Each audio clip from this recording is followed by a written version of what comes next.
Ulang ya. Assalamualaikum warahmatullahi wabarakatuh. Kami dari kelompok 2 akan presentasikan materi tentang konsep hierarki Chomsky dan notasi bahasa. Sebelumnya kelompok 2 beranggotakan yang pertama yaitu Irzal Lutfi Al-Khalid dengan NIM 4611420002. Kemudian saya sendiri Nunung Ali Maulana dengan NIM 4611420011. Kemudian yang ketiga ada Ilma Yahriani dengan NIM 4611420018. Kemudian yang keempat ada Ridwan Ridho Nugroho dengan NIM 4611420030. Next. Baik ya, bahasa. Bahasa merupakan kumpulan kalimat dan kata yang digunakan untuk berkomunikasi. Untuk membuat compiler juga diperlukan aturan-aturan penerjemah bahasa atau biasa disebut grammar. Grammar adalah kumpulan dari himpunan variabel, simbol, terminal, maupun simbol awal yang dibatasi oleh aturan-aturan produksi. Next. Selanjutnya dilanjutkan oleh Ilmaya. Konsep hierarki Chomsky. Pada tahun 1959, Noam Chomsky menggolongkan tingkatan bahasa yang kini biasa disebut sebagai hierarki Chomsky. Yang pertama yaitu kelas bahasa ada unrestricted grammar, mesin pengenal bahasanya yaitu mesin Turing, dan batasan aturan produksinya yaitu tidak ada batasannya.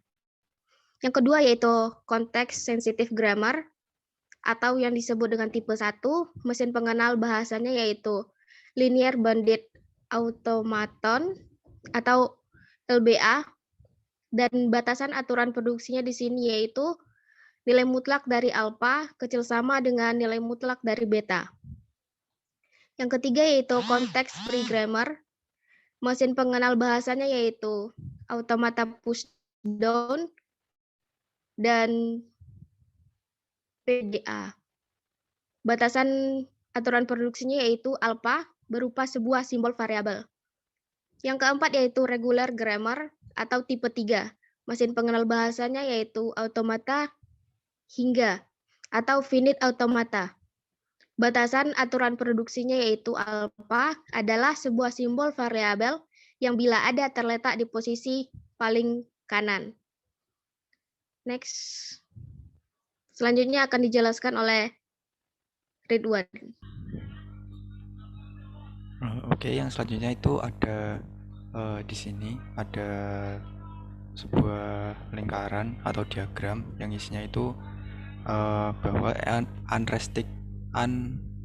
unrestricted grammar itu masih mengandung konteks sensitif, konteks free, dan juga reguler. Lalu untuk konteks sensitif itu masih mengandung konteks free dan juga reguler, namun tidak mengandung unrestricted. Dan untuk konteks free itu masih mengandung reguler, tapi reguler tidak mengandung konteks free, konteks sensitif, dan juga unrestricted. Nah, untuk keterangannya dari tabel tadi, kalau tipe 0 atau unrestricted itu tidak ada batasan produksinya. Untuk contohnya itu ada A kapital, B kecil, C kecil, itu memproduksi D kapital, E kecil. Lalu untuk yang tipe pertama, itu konteks sensitif. Untuk aturannya seperti tadi, panjang string rows kiri harus lebih kecil atau sama dengan string rows kanan. Untuk contohnya itu ada A kapital, K kapital, I kecil, itu memproduksi B kapital, A kecil, D kecil, E kapital, R kecil, A kapital, I kecil. Dan untuk yang contoh kedua itu ada C kapital, B kapital memproduksi M kapital, O kecil, T kapital, O kapital, R kecil. Lalu untuk yang selanjutnya ada tipe 2 atau konteks free grammar. Untuk aturannya sendiri, string rows kiri harus tepat satu variabel. Untuk contohnya itu ada A kapital, itu memproduksi B kapital, C kapital, D kecil, E kecil, F kapital.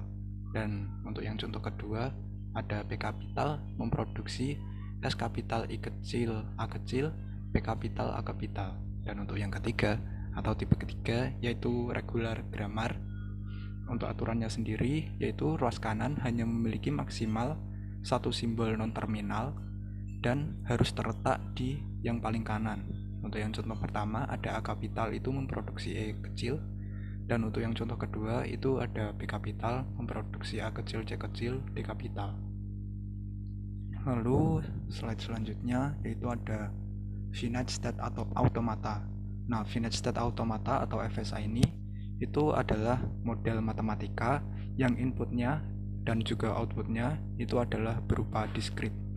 Nah, untuk output dan inputnya itu terdiri dari jumlah state berhingga dan juga fungsi-fungsi. Nah, fungsi-fungsi tersebut bisa membuat perubahan pada state.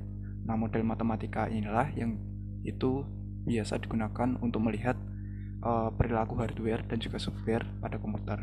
Nah, untuk FSA ini hanya tipe bahasa 3 saja atau regular grammar yang bisa diterima. Seperti itu. Untuk yang selanjutnya bisa dilanjutkan oleh Irzen. Baiklah, selanjutnya yaitu aturan produksi. Aturan produksi digunakan agar penerapan pada pembuatan tata bahasa di komputer dapat lebih mudah dan menghasilkan suatu penerjemah yang dapat diandalkan. Nah, aturan produksi itu sendiri dinyatakan dalam bentuk alfa, tanda panah ke kanan, beta. Dapat dibaca dengan alfa menghasilkan atau menurunkan beta. Kemudian alfa merupakan simbol-simbol untuk ruas kiri dan beta merupakan simbol-simbol untuk ruas yang di kanan. Simbol-simbol bisa berupa terminal dan non-terminal, di mana simbol non-terminal masih bisa diturunkan menjadi simbol yang lainnya, sedangkan untuk simbol terminal tidak dapat diturunkan lagi. Umumnya simbol terminal disimbolkan dengan huruf kecil, sedangkan untuk simbol non-terminal disimbolkan dengan huruf besar atau huruf kapital. Untuk contoh aturan produksi itu sendiri yaitu T menghasilkan A. Kemudian yang kedua ada E menghasilkan T atau T menghasilkan T ditambah E.